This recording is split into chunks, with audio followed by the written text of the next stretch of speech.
Good morning, students of the way. Again, we're on an authentic translation of the Tao Te Ching by an enlightened translator, Thomas Cleary. A very rare thing to have in our hands, especially in this day and age. And today we have some particularly beautiful chapters or poems, including a gorgeous chapter on Taoist enlightenment. This is chapter 16. Maybe we'll get to 17. Maybe even 18. 16. Attain the climax of emptiness.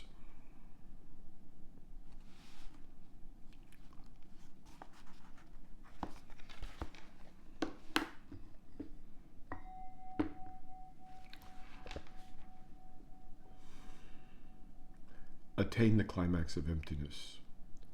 Preserve the utmost quiet. As the myriad things act in concert, I thereby observe the return. Things flourish, then each returns to the root. Returning to the root is called stillness. Stillness is called return to life. Return to life is called the constant. Knowing the constant is called enlightenment. Acts at random in ignorance of the constant bode ill. Knowing the constant gives perspective. This perspective is impartial. Impartiality is the highest nobility. The highest nobility is divine. And the divine is the way. The way is everlasting, not endangered by physical death. One more time.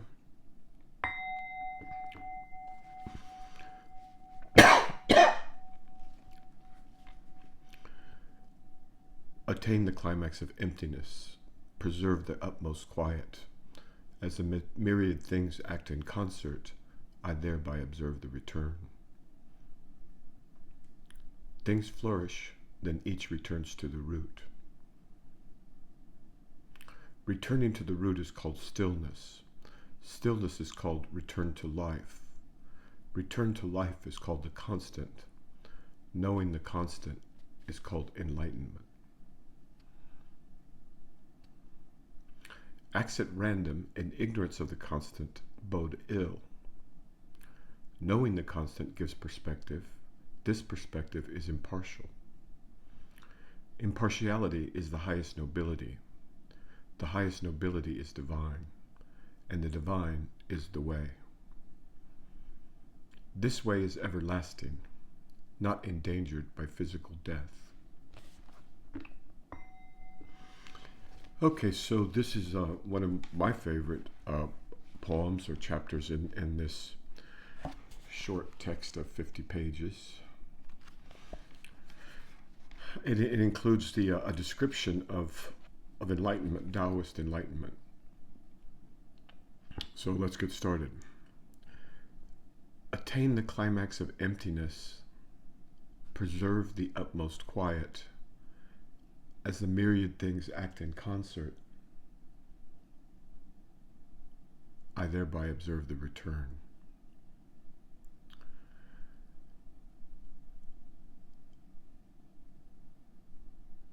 Okay, so these go together.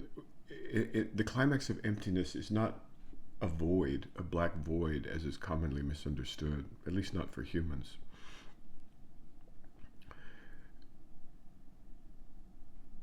To reach the climax of emptiness requires quiet.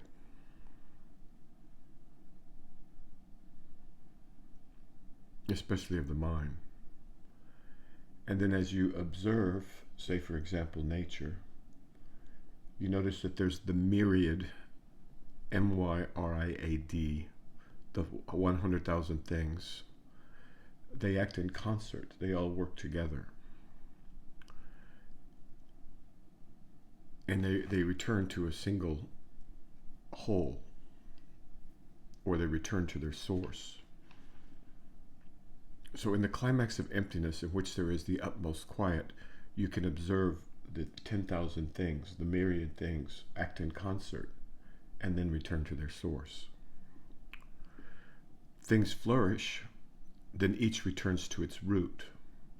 So just like human beings, all creatures and animals and even inorganic substances, they flourish and then we return to our root. We return to the source, our source, which is another way of for humans, another way of talking about enlightenment. Returning to the root is called stillness. Stillness is called return to life, capital L, life. Return to life is called the constant. Knowing the constant is called enlightenment. So they're very rarely this explicit, but here it is. Returning to the root is called stillness.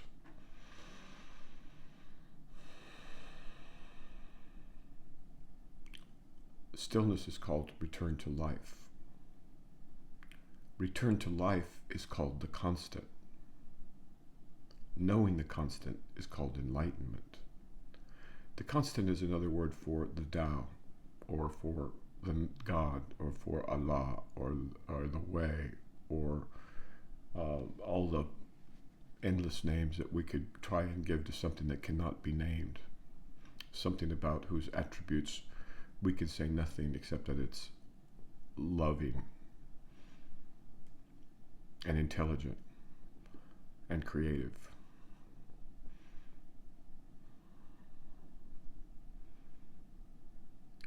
Knowing this constant is called enlightenment. Acts at random, and now some practical advice, acts at random in ignorance of the constant bode ill. So if you're acting and you're just using your mind, and you haven't taken time to touch base with essence, or with the constant, or with God, or with truth, or capital L, love, if you're acting just from your mind and from your animal impulses, that bodes ill. That's not good. So as we go through our day, we should constantly be turning the light around, or otherwise touching base with the constant, that which is the source of all that there is.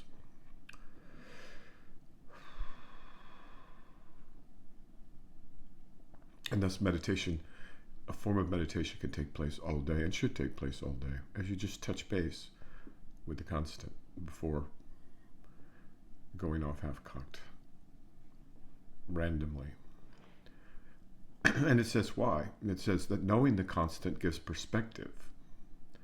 This perspective is impartial. So when you know that the constant that underlies all the myriad things and phenomenon, and even thoughts, when you know the source of those, then you have perspective. And this perspective is impartial. It's not biased by your animal needs, your political needs, your selfish needs, your selfish desires, the fashions of the day. It's not. You get perspective on all of those things because you go to something that is immortal, is ever present. It's the constant. That would be another word for God. Now, as a practical matter, it says that impartiality is the highest nobility. The highest nobility is divine, and the divine is the way, capital W. This is difficult at first, but impartiality, the ability to see clearly without your own selfish, egoic perspective contaminating what you see, to see that brings impartiality, and that kind of impartiality is the highest nobility. From there, true justice, true fairness, true compassion and love can arise. Otherwise, what comes up is an admixture of selfish or egoic or cultural or otherwise slanted ways of looking at the world and the situation. Impartiality is the highest nobility. The highest nobility is divine, and the divine is the way, capital W. And then it ends with a statement on Taoist immortality. The Taoist masters are known for being immortal. And this immortality is similar to the Christian immortality, or the Buddhist immortality, so on and so forth. This way is everlasting, not endangered by physical death. When one realizes one's true self, what one really is as opposed to what one appears to be, then the question of death doesn't arise, because the delusion of birth doesn't arise either. And yes, of course, our bodies, form, develop, grow, mature, become senescent, and then fall away. But that's just our bodies. That's not us. That's not who we are. And as this is more and more deeply understood, as you understand this text and other texts more deeply, then the notion that you were born or the notion you're going to die, both of these fall away in favor of just resting or living in the constant, that which you really are, which is outside of fear, of worry, and time and space. You're immortal.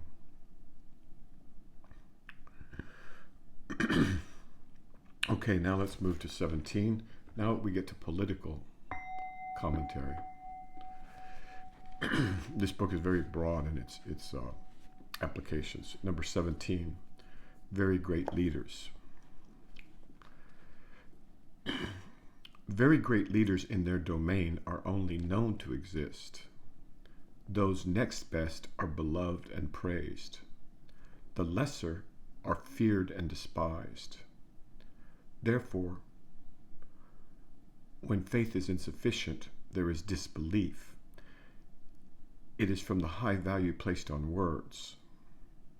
Therefore, when faith is insufficient and there is disbelief, it is from the high value placed on words. Works are accomplished, tasks are completed, and ordinary folks all say they are acting spontaneously. So this would be when a nation or a city or a town or a culture reaches its high point, its pinnacle. Things look like this. Very great leaders in their domain are only known to exist. So the true people watching out for us,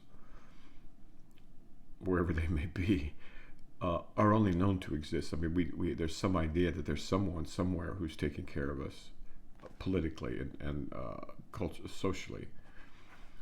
But that's not often the case. Usually we have something that, if we're lucky, the next level of luckiness, those next best are beloved and praised. So in Taoism, like the generals in an army, the greatest generals never go to war, and they aren't even known. And they keep the peace without going to war, and they do it without inserting themselves or their ego, and they don't seek fame. As a matter of fact, it makes them less effective. So they work behind the scenes. Unfortunately, all of this can work to the negative too, apparently, and as we're finding out. But here we go. The very great leaders in their domain are only known to exist. The next best are beloved and praised. The lesser are feared and despised. Does that sound familiar? The lesser leaders are feared and despised. So we have a hierarchy. The worst are when leaders are feared and despised.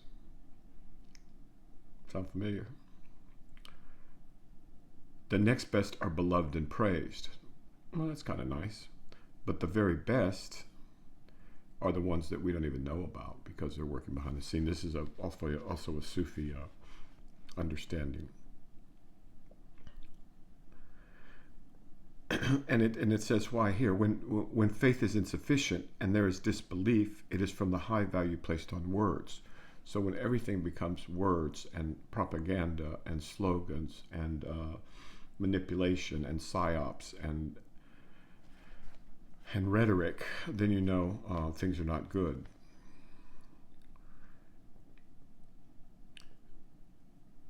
The alternative to this is works are accomplished, tasks are completed, and ordinary folk all say they are acting spontaneously. So if a nation is well governed, Later it says that the governing of a nation is like cooking a small fish. If a nation is well governed, you barely know that the leadership is there. And if it's not governed that well, then you have leaders that are praised and beloved. And of course, if things are really bad, leaders are feared and despised.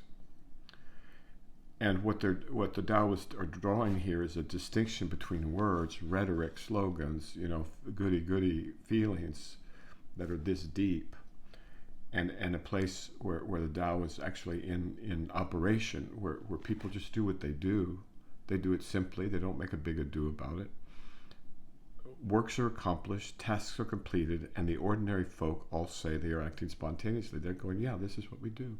We take care of our fields, we take care of our kids, we take care of our elderly, we take care of our each other and the earth, and that's it. We don't make a big deal of it. It's just spontaneous. That's a very Taoist vision, and frankly one to which I think we should aspire. So let's go ahead and push on to number 18. Although I believe there's a nice note.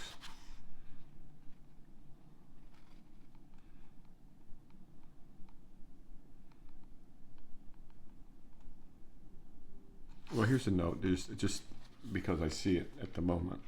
With regard to not endangered by physical death.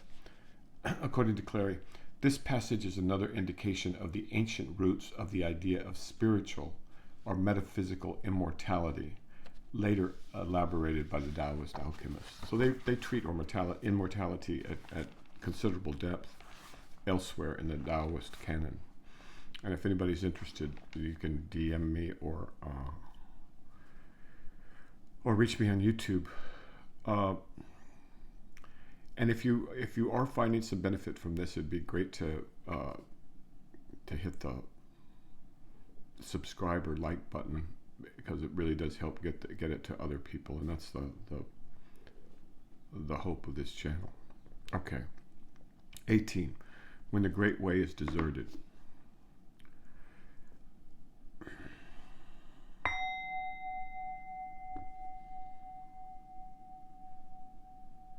Now this is going to be a little bit difficult because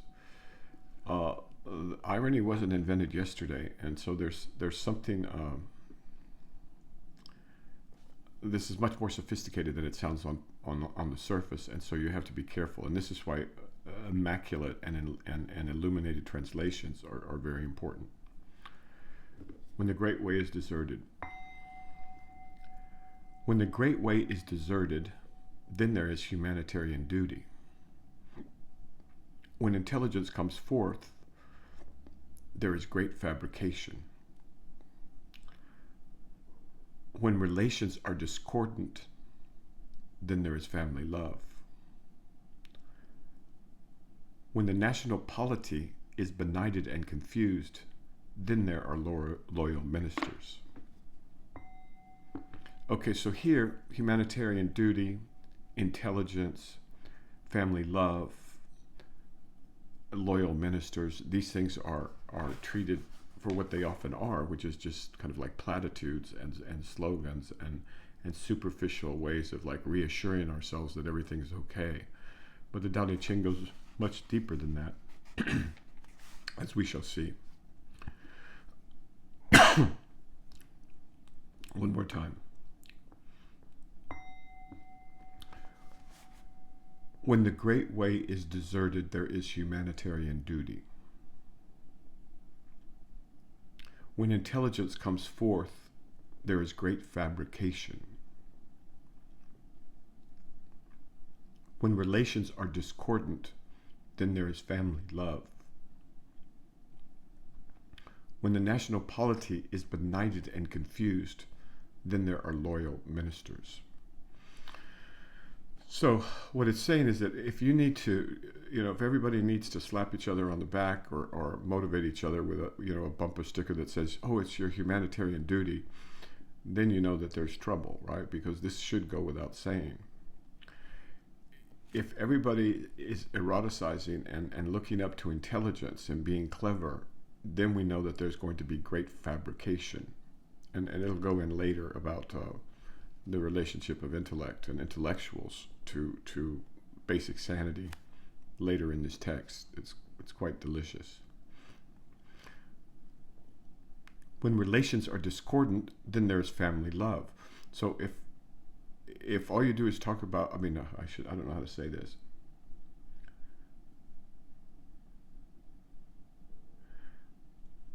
In cultures other than the mainstream Western, let's say Anglophone culture, the notion that you're always talking about love, love, love, I love this, I love you, I love my family, I love my dog, I love America, I love, it's that's a sign that things are not going well. Because according to this text, when relations are discordant, then there is family love. Oftentimes underneath that love, there can be something very, very different than love. And it's kind of like the lady doth protest too much. And it ends with a description of when you see loyal ministers, when everybody's talking about, oh, I'm so loyal, and I'm a loyalist, I'm a loyal minister, I'm so loyal, I'm so patriotic, I'm so on board. Then keep an eye out for a benighted and confused national polity, that the government's in trouble when it resorts to simple loyalty, party loyalty, or loyalty to a candidate or another, rather than thinking of the larger good, the larger welfare. Okay, so I can't resist. Let's just read 19, and we won't discuss it till next time. But it's so beautiful, and it probably wouldn't hurt for me to practice reading it. Okay, this one's gorgeous too. It's for government. So the Tao Te Ching, you'll remember, is not just about interior management, but also management of the exterior, governments, nations.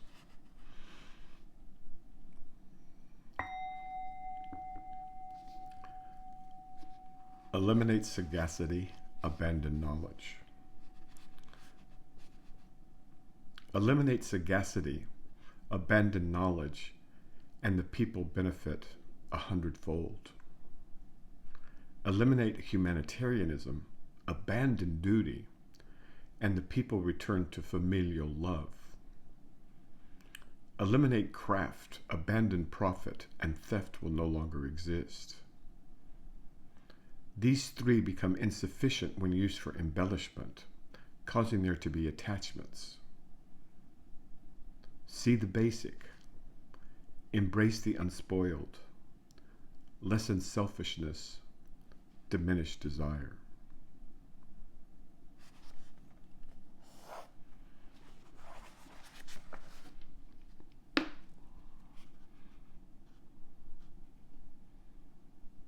Eliminate sagacity, abandon knowledge, and the people benefit 100-fold.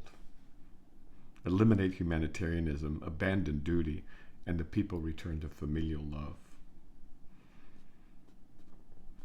Okay, so we'll get to that next time. I'm very hopeful. Again, if you do enjoy, or better yet, benefit from these, if you could hit the like button and hit subscribe, because these are going all over the world, and I think that helps spread it to some of the other countries where it's not, although it is already in, 20 countries, which is very nice to know. Okay, I'll see you next time. Thank you for listening.